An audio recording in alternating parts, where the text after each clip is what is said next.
Freedom fighters rejoice. Demitri Downing is on this episode of the Chillinois podcast. Hey, I just wanted to remind you that if you're listening to this episode on any other platform than Patreon, you're probably hearing this episode at least 2 weeks late. You can support our podcast and get access to exclusive content at chillinois.net/Patreon. Once again, that's chillinois.net/Patreon. Enjoy the show. He's a professional lobbyist, business development consultant, and regulatory expert in the American and international cannabis industry. He's the chief executive officer at META, the Marijuana Industry Trade Association, and god damn it, he might just be one of the most powerful guests I've had on this show. Demitri, thank you for sitting down with me today. You looked a little interesting concept. You said powerful, and I'm thinking about what does that mean? You know, and who really is powerful? What is powerful? All that kind of stuff. What you had to say, I saw you on, I believe it was a show. I want to give a shout out, credit where credit is due. I believe it was Cannabis Pro Media. Right? Yeah, Pro Cannabis Media, actually. And what you had to say was powerful. So it really resonated with me. So that's what I meant. But take it however you want. So. No, I've had the good fortune of, I had a nice upbringing, good parents, good mom, good dad, raised in the village mentality and the aristocratic academic elite mentality by a Stanford educated father. So I really give them a lot of credit. But then epistemology, Boston University, law school, prosecuting, all this stuff. And then I got dumped into the cannabis industry 10 years ago. So I've had all that training, all that knowledge, and what I had to do was unravel what was real and what wasn't real in the cannabis reality, and apply my philosophical understanding of to this unique moment in history, and this unique policy adjustment, and this unique set of circumstances and variables. And that's why I identify things like regards to licensing, market structures, that a lot of other people don't see. And before we get into what you want to talk about, let me throw you one out that I identified, I brought up at MJ BizCon. A lot of these legislative moves, a lot of legalization is either being done through the legislature, through initiatives, or referendum. 3 different processes. And everybody wants the UFCW support for their initiative or for their legislative move. So I was talking to the national chair at MJ BizCon in a panel, and they're talking about the importance of workers' rights and pay and et cetera. Those things are important. I said, but if you guys really want to get into the heart of the matter, you guys should withhold your endorsement from any piece of legislation that legalizes that doesn't also involve eliminating licensing caps, because that holds down the dreams and hopes of the workers in any structure. And I think she understood. We'll see. But it's kind of looked like that deer in the headlights look like we haven't thought about this. And what the hell are you talking about, young man? I'm like, well, look, if you look deeper than what's on the surface, or the 5 feet beneath the surface, and you go down to the deepest currents, and then underneath it, you'll find something bubbling up from the depths of the earth, like the heat, the lava. That's the spirit that every human being has. And I believe all workers and all employees have that spirit too. You know what I'm saying? So they should have the right to one day take that energy and turn it into something more. Kind of a conceptual thing that I've been working on, but it's coming much more and more clear to me. And we'll see what the UFCW does about endorsing future initiatives, but they really need to come out against limited licensing, because unless they believe that there should be workers and there should be kings. Well, that would be a bold step for any organization to say. Yeah. And you know what? I'm such a nice guy. I even gave them an opportunity to look at it like, I was like, look at these initiatives and see if they involve limited licensing. Tell the drafters of the initiative that you cannot support limited licensing, or else they won't get the UFCW support.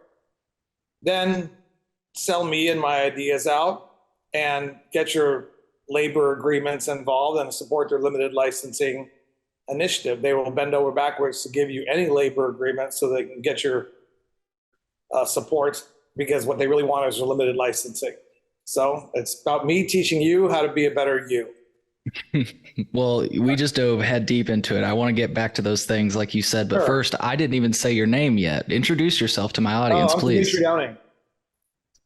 Demitri Downing. And like I mentioned, you're the chief executive officer of META, the Marijuana Industry Trade Association. And frankly, your association has a lot of values that we agree with, let's just say. And one of them has to do with your opinions on market structures and what might be the best, right? And so I think the best way to do this really would be if you could give us a quick highlight reel of how you got into the Arizona cannabis industry, because I feel like, if I recall your story correctly, that's how you identified that limited licensing is an issue. Like, am I wrong in that? And do you think that would be the most effective way to tell your story? Yeah, I mean, I could go through it, but it really comes down to this. Prohibition is ending, the drug war is ending, and if you create a system that people can't participate in, a market structure, a government model, a government-supported model of how the market should work, you're going to create the drug war 2.0 or prohibition 2.0. And you're going to have to impose civil and criminal sanctions upon individuals who don't participate in your market structure. So whether or not somebody wants to grow some cannabis and sell it on the street corner, that involves a punishment, a civil or criminal punishment. And what does that look like? And this is not something that anyone reflects on ever. It just doesn't happen. Real estate, how we sell it, has been evolving over 1,000 years, okay? Almost every commodity has decades, if not centuries, every good, every service of traditions. The cannabis industry, and it can't even be compared to ending alcohol prohibition, because that was just like a little blip. We had, distilleries, we had places where people drink, et cetera, et cetera. We shut them down for 10 years, and then prohibition went away, and we brought them back. Here, we're taking the commodity, the lounges, the distribution, the delivery, the retail, the cultivation, and all these different aspects of it, and inventing them from scratch, which never happens, which means people have to ask those questions. How many, should there be licenses at all? Should there be civil sanctions at all? Should there be criminal sanctions at all? And it just boggles my mind that people within our industry, let me call them out, can't understand or communicate what the values of this industry, what the plant, which the movement, the history, it's all about freedom. It's all about choice. So why would you ever support a market structure if you're from this industry, if you care about the plant, if you care about the community, that doesn't support freedom and choice? And that's less, if not unregulated market. Let's start there and negotiate backwards. Let the fuddy-duddies who hate cannabis be the ones who are promoting the laws and the rules and regulations that make it more restrictive. And that's what I realized, because I've been on both sides. I was, in 2013, when I started with my brother's enterprises, they tasked me with figuring out how to maximize value.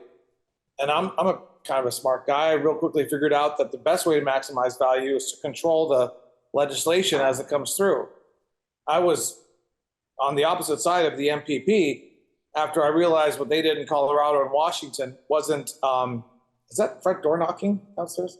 Yeah, as the MPP created their initiatives, sorry, there's a little moment there, that they didn't necessarily understand the economics and the business structures that they had created out of medical marijuana and weren't respecting them, which is an argument. When they first designed these initiatives, they had to develop a market structure, and they chose a good public policy decision at the time, which was to develop a market structure that was a little bit more restrictive, a little bit more closed, a little less apparent, so that the fuddy-duddies wouldn't get upset.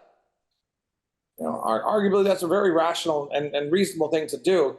And the fuddy-duddies mostly concerned about the very nature and notion of legalizing cannabis at all, let alone the market structure. And so, and God bless Rob Campion for what they did and the whole team of individuals. I could go through all the names. I know all of them. They're all great people and they deserve all the credit in the world.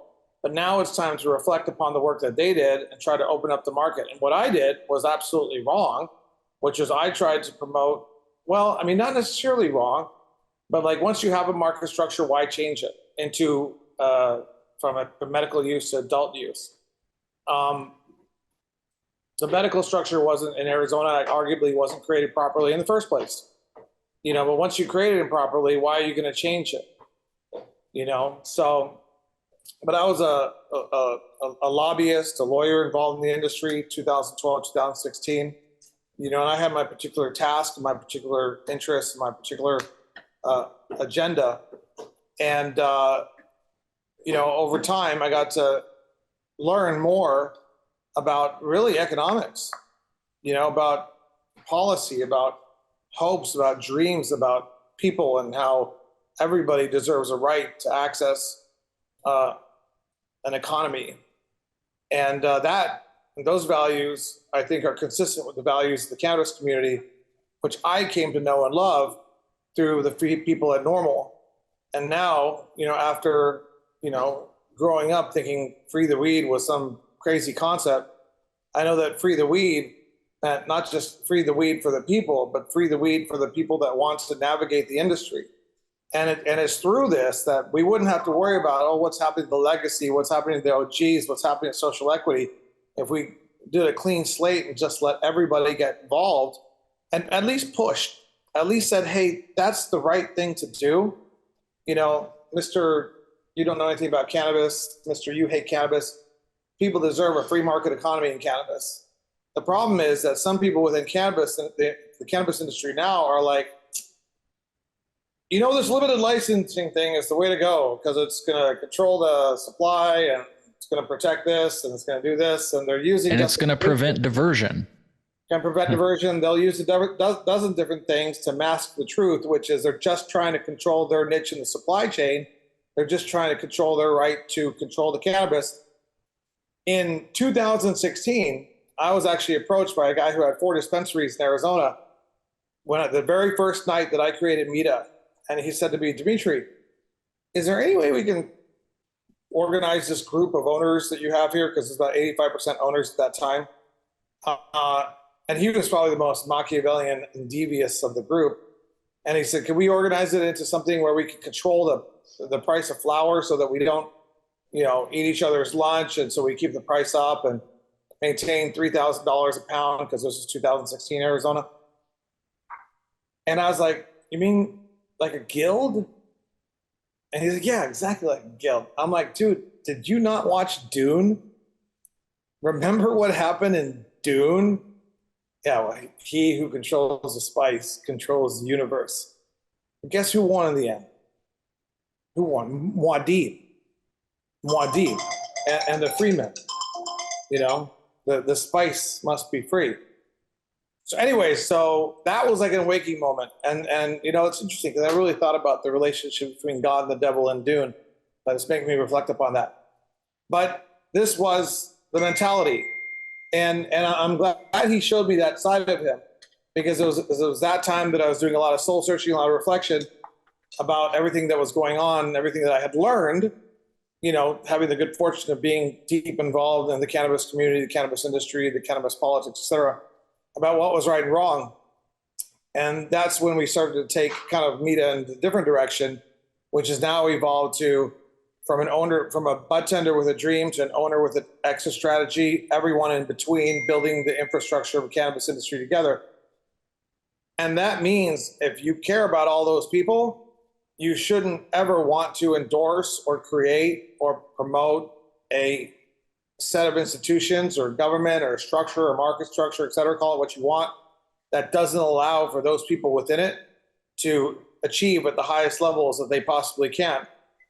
And that's why I'm kind of at this point, I will never support limited licensing again in the cannabis industry or the nuclear fusion industry. It just doesn't matter to me. And, to take it one step further, sorry, you probably want to ask a question in here somewhere. I just like to No, talk about it. dude, I love it. No, check it out. It's like you know what the Minority Report is, the Tom Cruise movie where they're judging people before they actually committed the crime. Yep.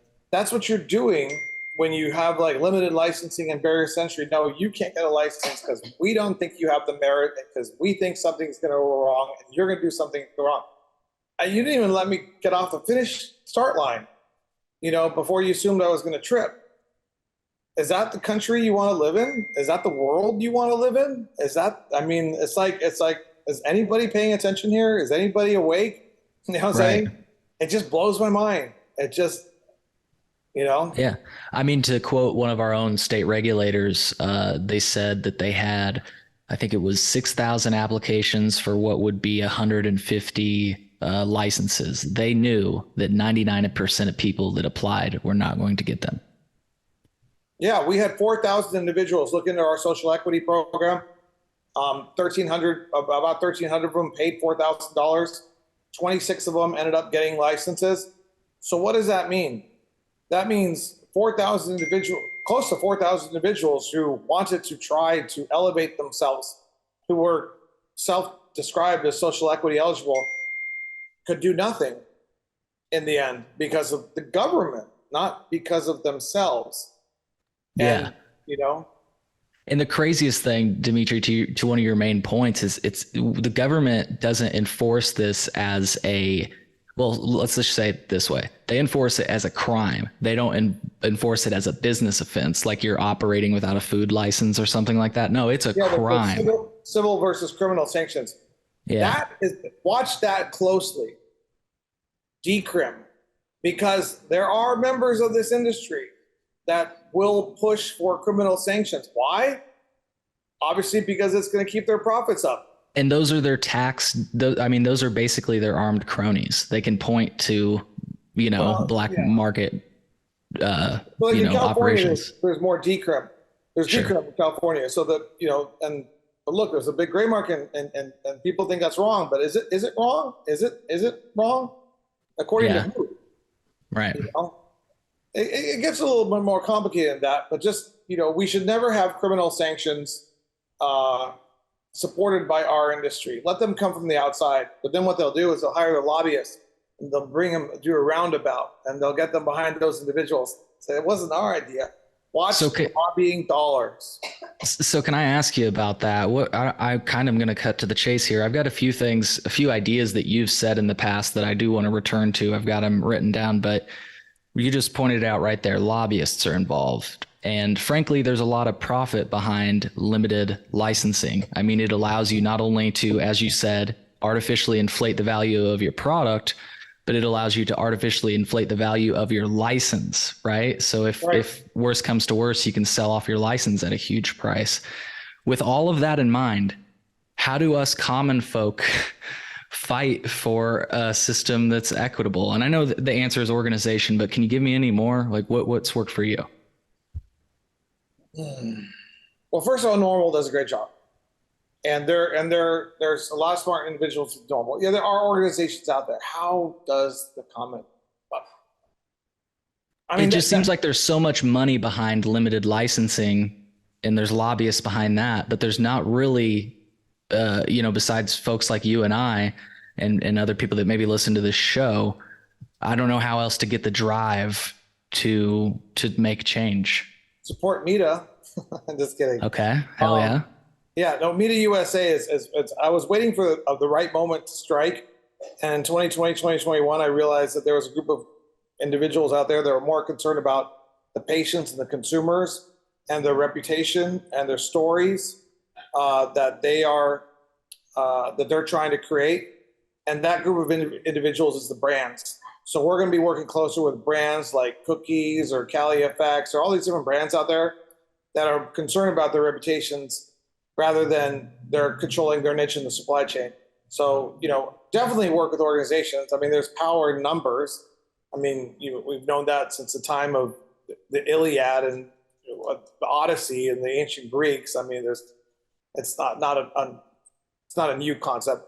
So there are organizations out there. Watch the lobbying dollars. Talk to your legislators. educate your representatives, your senators, your politicians, your friends, your family on how this market structure works. I always say that it won't really change for a generation. Let me give you an example. I have like 6 individuals in their 20s that work with me. Every single one of them is understanding exactly the nonsense that's going on in the cannabis industry and the lack of opportunity. Well, one day they'll be 40 years old, and one day they'll be politicians too, or their husbands, or their cousins, or their aunts. And one day those politicians will sit in the state houses, the representatives and senators. And just like they all have experience in real estate right now, every single house across America, they will have experience in cannabis through themselves or through family members. So a generation from now, we're going to be looking back at this and saying, what happened? Why did this happen? But there is that competition against the lobbying dollars. And quite frankly, one of the reasons why we're starting Media USA is because I heard one MSO, and not all MSOs are bad, say, well, how do we slow down federal legalization so that we can adjust our investment dollars accordingly? In what reality was federal legalization ever about the industry? It's about people having a right to access the plant. It's about people not being persecuted. Exactly. Persecuted, kind of the same thing sometimes. Same thing in this case, yeah. I'm an ex-prosecutor. It's not the same thing, but it doesn't really matter anymore. Sure. Those days are long behind me. Long behind me. Although there is value in being a prosecutor because you have the power to free people as well, which is an interesting concept. But not a lot of prosecutors look at it that way. Yeah. It doesn't matter. Yeah, so there's a lot of things you can do. I mean, you can do those things, you know. I mean, you can think about it. You can meditate on it. You know, I always say that even if you sit there and pray, you're doing something actively. So, I mean, I don't think God is actually necessarily listening about free markets, but maybe he is. So it starts with prayer, and it ends in running for president of the United States, and then coming down and saying, hey, you know what? Everything's all fucked up here now. I'm going to run president of the United States. I'm not going to go to war with Russia. I'm not going to deal with the Middle East. The one thing I'm going to do is I'm going to make sure that we have a free market in cannabis. Yeah. I like imagining God is up there like, man, this limited licensing stuff is fucked up. No, you know what? And actually, I think the cannabis industry is making me realize this. Because I spent a lot of time, as we all spend a lot of time, wondering things about like God and, you know, I'm Catholic, I'm Christian, kind of, you know, what does it mean, all this kind of stuff. But I realized that the one thing that I'm certain of, well, I mean, there's a lot of things I'm certain of probably at this point, and a lot of things I'm uncertain of. But there's one thing that I love to remind myself of is that free will, freedom is God.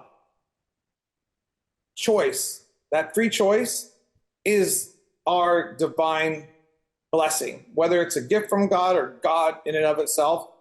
That notion, it goes back to the Garden of Eden or to the gorilla or ape who climbed out of the tree down into the savannah and decided to go hunt a squirrel rather than eat a nut.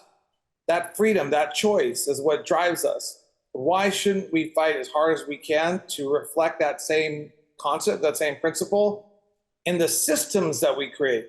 Not just for cannabis, free market, not just for cannabis, for everything.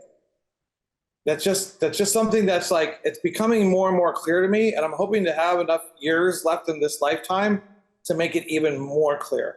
And the more I release myself to it, the more clear it becomes, which is a really cool thing. Yeah, absolutely. Yeah, absolutely. Well, hey, one of the things that you'd said in the past that I think is super powerful that I want to put back out there is, I mean, if I decided. What's that? That's what I said. If I decide to do some more mushrooms.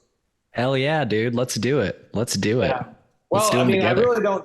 Everybody always asks me, Demitri, do you use mushrooms? Do you smoke cannabis? I do a lot of yoga and I keep my mind very clear. And this is just from experience and education and the fortune. Have you ever smoked weed? Oh yeah. I've had. Okay. I actually accidentally smoked weed on Wednesday night.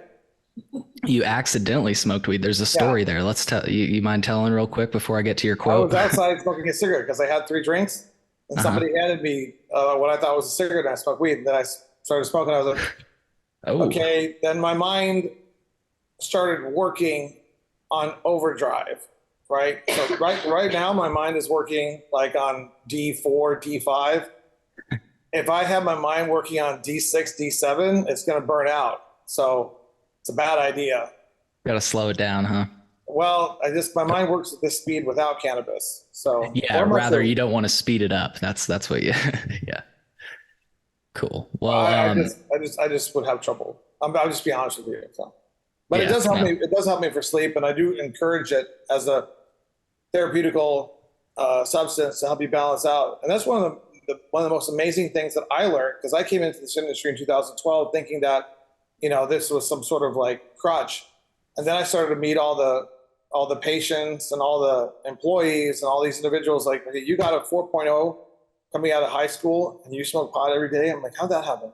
Because I got like a 3.7 and I tried to stay sober, whatever, you know what I'm saying? And then all my friends from law school started contacting me and they're like, Demitri, we love your advocacy. We smoked pot all through law school in the 90s and we didn't tell anybody, late 90s, and we didn't tell anybody because we won't get in trouble. And I'm like, wait, you're so much better of a researcher, writer than I am. I'm like, da, da, da, da. Then I met Michael Weiser, who was one of the executive directors of Normal, and he would edit newspapers. He would, at lunch, he'd go out, smoke joint, come back in, sit in front of the computer for 3 hours, pump shit out. I'm like, I can't do that. What am I doing wrong?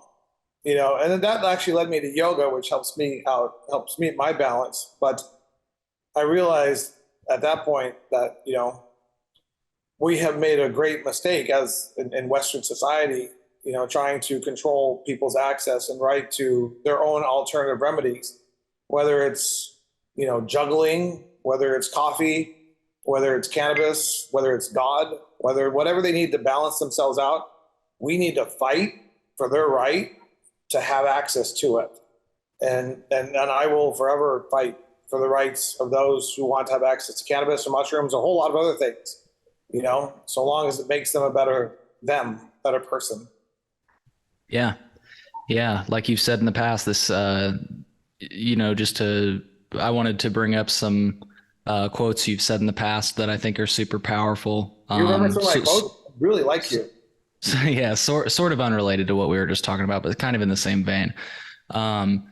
This is kind of going back to, Meta USA. There are several individuals that would like to get into the cannabis industry so that they can explore their hopes, dreams, and possibilities, not just as a worker, but as a potential entrepreneur.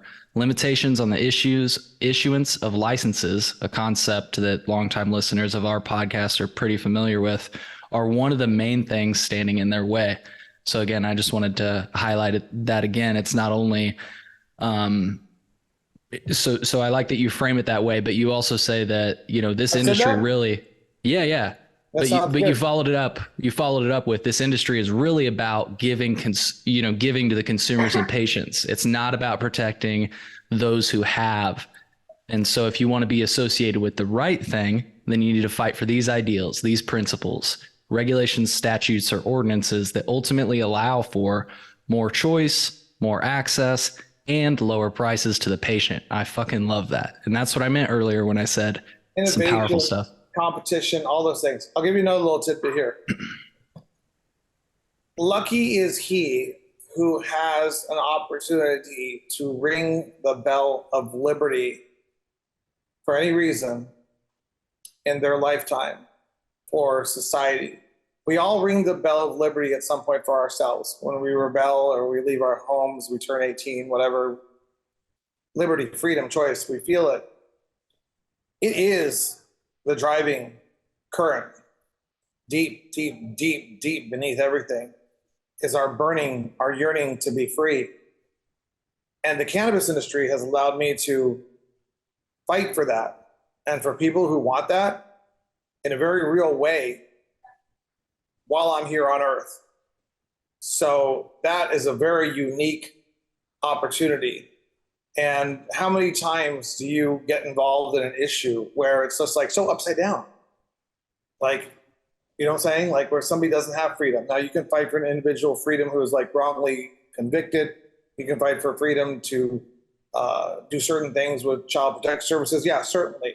But the cannabis freedom, the cannabis movement globally as one giant fight for freedom and choice, which means it's directly aligned with what I believe to be the most divine characteristic that humanity can even conceive or fathom, and perhaps God itself. You see what I'm saying? Or at least, I mean, I'll figure this out. Well, hey, I've got an interesting question for you that I feel like kind of is an interesting way of thinking about things. Sure. A fan of the show, somebody who came on recently, said something interesting that I think they said they heard from another show, but the point is the idea was very interesting to me. They said, you know, to a certain extent, these companies are almost, you could argue that they're setting themselves up for failure. Some of these MSOs that particularly fight for limited license Right. regulations, because the only way they're thwarting off competition is basically through regulation, like, and stifling competition through the law. In other words, when federal legalization comes around and, you know, interstate commerce is a thing, these companies that actually haven't been competing with anybody will all of a sudden have to compete with some real motherfuckers, you know, that have maybe been doing it the right way. You know, I'm thinking of those people from California or whatever. Yeah. Just an interesting idea. It's like, oh shit, they're kind of, unless they get their way long term, they might be fucking themselves over because they've not been competing with anybody. You know, they've been kind of in that guild you were talking about. No, I seriously, but look at it like a potato sack race. You ever been on a potato sack race? Yeah. Yeah. No. I won one. That's Did? crazy. Yeah. So Yeah. imagine if the world is all lined up together and they all have a potato sack and they all can jump and go at the same time. You don't know who's going to win. But the way they look at it is like, okay, we're going to start 100 yards ahead, this small group of us in our potato sacks. So, yeah, we might not win against the guy next to us, but we've got this massive head start, and that's what they have. That's what Chris Crane, who's a great advocate out there and also a businessman, was talking about. Even more so, to get a little bit more involved about what I'm talking about right now, the Canadian publicly traded companies, they're like, you know, they have like supercharged potato sacks. So they're like one step ahead, but they're using that and they're keeping everybody else back, saying with limited licensing, so that they don't have the same opportunity to compete. So yeah, they're going to eat each other's lunch. They're going to fail against those. There's going to be MSOs. I don't like to even use the word MSOs. There's going to be certain groups of individuals that are running certain, you know, cultivations, dispensaries. You know what somebody said recently that I thought was interesting? They called them MSCs, multi-state corporations, because, you know, like you say, multi-state, kind of becoming a multi-state operator is an amicable goal of any person. Yeah. You know, you would like to have your products sold in multiple states. But really what we're talking about is multiple state corporations. These people that aren't farming like a craft grower, they're applying in, you know, corporate techniques to everything. So I kind of liked that. You know what? I kind of went the other direction. I hear what you're saying. I don't mind corporations though, because individuals always incorporate themselves and stuff. So I fair. Not corporations. So I let the MSOs be, and people can still kick around the MSOs the way they want to. That's fine. But I give credit to those what I call MDOs, multi-dispensary organizations. And those are MSOs that have that mom and pop vibe to them, that are still like independently owned and kind of stuff. But, you know, and what do you call brands? Like, so the Clear is a great brand. They're in like 9 states. Wild is in like 17 states. Are they MSOs, or are they just multi-brand operations, multi-state brand operations? You know what I'm saying? So, but, you know, I guess at the end, you probably want to, shows like this help educate the consumer and patient and employee as to what's going on. But my concern is more those who would call themselves cannabis industry members and what they're messaging in and what they're understanding in. And they need to do a gut check. They need to do a soul check, because if you're going to be in this industry and you don't support a free market, there's just something wrong with you. There's just something wrong with you. Either you're just concerned about yourself, you don't give a damn about anyone else, or you're just not aware of what's going on. and people should be more aware of that. And Yeah. maybe consumers and patients, maybe there should be like a Meta USA medallion where companies and organizations who vow to spend no money lobbying to protect their market structure from protectionist policies or to promote limited licensing deserve and get a Meta medallion. And then consumers and patients can know that that's a company that supports a free market, which is ultimately innovation, competition, lower prices, access, and all those other things. That's a I good love that idea. Cole. I love that idea. We'll call it the Cole Meta medallion. I would be honored if you did that, especially because we just published an episode, folks, check it out, to show you how these people spend their money. And like you say, if they spend them on protectionist measures. So check that out if you want to see where these companies spend their money and who of your elected officials they're spending it on. So maybe we, I really like that idea. We can make that happen. You should make that happen. We can get back together on this. I gotta go. I got a meeting, but let's do another show sometime. Whatever questions people have, I'm more than willing to go anywhere and do anything and talk to anyone. Well, Demitri, I'm honored to spend time with you today. Thank you so much. And let's keep in touch. All right, Cole. I appreciate you. I want to thank Demitri again for joining me on this episode of the Chillinois podcast. To wrap up, I just want to succinctly say this one more time. We need to fight for the open markets, which is competition, which is opportunity.